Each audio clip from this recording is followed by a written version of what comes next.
ለወሲብ ጤና የሚረዱ 7 ተፈጥሯዊ ምግቦች። የወሲብ ህይወታችሁን ለማጣፈጥና ብቃታችሁን ለመጨመር የግድ ወደ ፋርማሲ መሄድ እንደሌለባችሁ ብነግራችሁስ? አዎ፣ መፍትሄው ሩቅ ሳይሆን እዚህ ኩሽናችሁ ውስጥ በፍሪጃችሁና በዕለት ተዕለት የምግብ ገበታችሁ ላይ ይገኛል። ሰላም ጤና ይስጥልኝ፣ እንኳን ወደ ቻናላችን በሰላም መጣችሁ። በዛሬ ቪዲዮ ሳይንስ የመሰከረላችሁ በቀላሉ የሚገኙ ነገር ግን የወሲብ ፍላጎትን እና አቅምን በመጨመር ተአምር የሚሰሩ 7 ምግቦችን በዝርዝር እናያለን። እነዚህ ምግቦች ጣፋጭ ብቻ ሳይሆኑ የደም ዝውውርን በማስተካከል የቴስቶስትሮን ሆርሞንን በመጨመርና ጉልበትን በመስጠት የመኝታ ቤት ህይወታችሁን ወደ ሌላ ደረጃ ያሻግሩታል። ቪዲዮውን እስከ መጨረሻ ከተከታተላችሁ ከ7ቱ ምግቦች በተጨማሪ በፍጹም ልታስወግዷቸው የሚገቡ የወሲብ ጠንቅ ምግቦችን እነግራችኋለን። ለቻናላችን አዲስ ከሆናችሁ ሳብስክራይብ የሚለውን በተን በመጫን ቤተሰብ ይሁኑ። ምግብና የወሲብ ጤና ግንኙነት። ወደ ምግቦችን ከመግባታችን በፊት አንድ መሰረታዊ እውነት እንነጋገር። የወሲብ ጤና ከልብና ከደም ዝውውር ጤና ጋር ቀጥተኛ ግንኙነት አለው። ቀላል ነው። ለልባችን ጥሩ የሆነ ነገር ሁሉ ለወሲብ ብቃታችንም ጥሩ ነው። ለምን? ምክንያቱም ወሲባዊ ስሜት ሲፈጠር ብልትና አካባቢ በቂ የደም ፍሰት እንዲኖር ያስፈልጋል። ይህ እንዲሆን ደግሞ የደም ቧንቧችን ጤናማና ክፍት መሆን አለባቸው። ስለዚህ ዛሬ የምንዘረዝራቸው ምግቦች በዋናነት 3 ነገሮችን ያደርጋሉ። የደም ዝውውርን ያፋጥናሉ፣ ስሜትን የሚያነቃቁ ሆርሞኖችን ይጨምራሉ፣ አካላዊ ጉልበትንና ጥንካሬን ይሰጣሉ። አንደኛ፣ ሐብሐብ ወይም ዋተርሜሎን። በመጀመሪያ ደረጃ የምናገኘው ሐብሐብ ነው። ሐብሐብ በብዙ የጤና ባለሙያዎች ዘንድ ተፈጥሯዊ ቪያግራ እየተባለ ይጠራል። ይህ ስያሜ የተሰጠው በምክንያት ነው። ሐብሐብ በውስጡ ስትሪሊን የተባለ ንጥረ ነገር ይዟል። ስትሪሊን ወደ ሰውነታችን ሲገባ ወደ ኢነርጂን ደግሞ የደም ቧንቧዎችን በማዛናት የደም ዝውውርን በነፃነት እንዲካሄድ ያደርጋል። ልክ ሕክምና የሚሰጡ የወሲብ ማነቃቂያ መድኃኒቶችን እንደሚሰሩ ስራ ማለት ነው። በተለይ ለወንዶች የብልት ጥንካሬ ችግር ለመከላከል ሐብሐብ ፍቱን ነው። ከዚህም በተጨማሪ በውሃ የተሞላ ስለሆነ ሰውነታችሁ እንዳይደርቅና ቆዳችን እንዲያምር ይረዳል።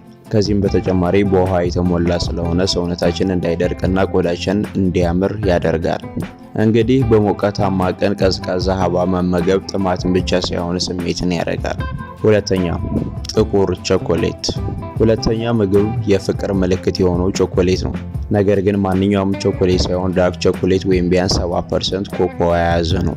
ጥቁር ቸኮሌት ፌኒሌቲላሚን የተባለ ንጥረ ነገር ይዟል። ይህ ንጥረ ነገር ሰዎችን በፍቅር ሲወድቁ አእምሯቸውን የሚያመነጨው አይነት የኬሚካል ውህድ ነው። ይህ ደግሞ ጥሩ ስሜት እንዲሰማን፣ ጭንቀት እንዲቀንስና ዘና እንድንል ያደርገናል። ጭንቀት የወሲብ ፍላጎት ትልቁ ጠላት እንደሆነ ይታወቃል። ቸኮሌት በመብላት የሚፈጠረው የዶፓሚን ሆርሞንን መጨመር ወሲባዊ ስሜትን ለማነሳሳት ይረዳል። ስለዚህ ከራት በኋላ ትንሽ ጥቁር ቸኮሌት መቅመስ ለጣፋጭ ምሽት መጀመሪያ ሊሆን ይችላል። ሶስተኛ፣ አቮካዶ።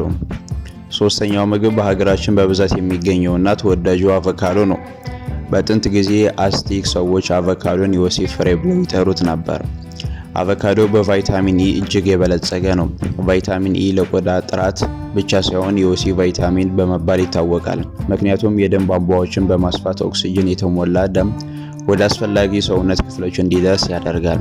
በተጨማሪም አቮካዶ በውስጡ ጤናማ ቅባት፣ ሄልዚ ፋትስ እና ፖታሲየም ይዘዋል። እነዚህ ለልብ ጤና ወሳኝ ሲሆኑ ቴስቶስትሮን ሆርሞን ምርትም ያበረታታሉ። ጉልበትን ከመስጠት አንጻርም አቮካዶ ተወዳዳሪ የለውም። ስለዚህ አቮካዶ በጁስ መልክ ወይም በሰላጣ ውስጥ አካቶ መመገብ ብልህነት ነው። አራተኛ፣ ለውዝ እና ኦቾሎኒ። አራተኛው ምግብ ለውዝ፣ በተለይ ዋልትና ኦቾሎኒ ናቸው። እነዚህ ምግቦች በኦሜጋ 3 ፋቲ አሲድ እና በዚንክ የበለጸጉ ናቸው። ዚንክ ለወንዶችም ለሴቶችም የወሲብ ሆርሞን ምርት ቁልፍ ንጥረ ነገር ነው። በተለይ ለወንዶች የወንድ ዘር ስፐርም ጥራትና እንቅስቃሴ ለመጨመር ይረዳል። ዋልናት ደግሞ ኢነርጂን ስላለው የደም ዝውውርን ያሻሽላል። በቀን 1 እፍኝ ለውዝ ወይም ኦቾሎኒ መመገብ በቂ ነው። በቁርስ ሰዓት ከአጃ ጋር ወይም በመክሰስ ሰዓት እንደ ስናክ መውሰድ ትችላላችሁ። ይህ ልማድ በረጅም ጊዜ ሂደት ውስጥ የወሲብ አቅምን በከፍተኛ ሁኔታ እንደሚያሻሽል ጥናቶችን ያረጋግጣሉ። አምስተኛ፣ ነጭ ሽንኩርት። አምስተኛው ምናልባት ሽታው ላይ መቻችሁ ይችላል፣ ነገር ግን ጥቅሙ ወደር የለውም። እሱም ነጭ ሽንኩርት ነው። ነጭ ሽንኩርት አሊሲን የተባለ ንጥረ ነገር አለው። ይህ ንጥረ ነገር ወደ ሰውነት ሲገባ የደም ዝውውርን በከፍተኛ ሁኔታ ይጨምራል። ጥናቶች እንደሚያሳዩት ነጭ ሽንኩርትን አዘውትረው የሚመገቡ ሰዎች የተሻለ የልብ ጤናና የተሻለ የወሲብ ብቃት አላቸው። ነጭ ሽንኩርት እንደ ተፈጥሯዊ የደም ማቅጠኛም ያገለግላል። ታዲያ ለወሲብ ጥቅም ሲባል እንዴት እንብለው? ሽታው እንዳይረብሸን በምግብ ውስጥ አብስሎ መብላት ይቻላል፣ ወይም ደግሞ ከማር ጋር ቀላቅሎ መውሰድ ይቻላል። ዋናው ነገር የደም ዝውውርን ማፋጠን አቅሙን መጠቀም ነው። ስድስተኛና ሰባተኛ ቃሪያና አረንጓዴ ቅጠላቅጠሎች። ስድስተኛው ምግብ የሚያቃጥሉ ነገሮች ናቸው። ለምሳሌ ቃሪያ የሚያቃጥል ነገር ስንበላ ሰውነታችን ይሞቃል፣ ልባችን ይመታል፣ እንዲሁም ኢንዶርፊን የተባለ ደስታ የሚፈጥሩ ሆርሞንን ይለቀቃል። ይህ ስሜት ከወሲባዊ ስሜት ጋር ተመሳሳይነት አለው። ካፓሲንን የተባለው ንጥረ ነገር ሜታቦሊዝም ከማፋጠኑም በላይ የነርቭ ስሜቶችን ያነቃቃል። ሰባተኛውና የመጨረሻው ደግሞ ስፒናች እና አረንጓዴ ቅጠላቅጠሎች ናቸው። እነዚህ ምግቦች ማግኒዚየም በብዛት ይይዛሉ። ማግኒዚየም የደም ስሮችን በማፍታታት ደም ወደ ታችኛው የሰውነት ክፍል በደንብ እንዲወርድ ይረዳል። እንደ ስፒናች ያሉ ምግቦች ድካምን በመቀነስ አካላዊ ጥንካሬን ይሰጣሉ። ልታስወግዷቸው የሚገቡ ነገሮች እና የአኗኗር ዘይቤ። እንግዲህ እነዚህ 7 ምግቦችን እየበላን በሌላ በኩል ጤናችን የሚጎዱ ነገሮችን የምናደርግ ከሆነ ለውጥ ላናይ እንችላለን። ለምሳሌ ከፍተኛ ስኳር ያላቸው ምግቦችን የደም ውስጥ ስኳር መጠንን ሲበዛ የወሲብ ፍላጎትን ይቀንሳል። ከመጠን ያለፈ አልኮል ትንሽ ወይም መጠጣት ዘና ሊያደርግ ይችላል፣ ነገር ግን ማብዛት ብቃትን ይገድላል። እንቅልፍ ማጣት፣ በቂ እንቅልፍ ከሌለ የቴስቶስትሮን መጠን ይቀንሳል።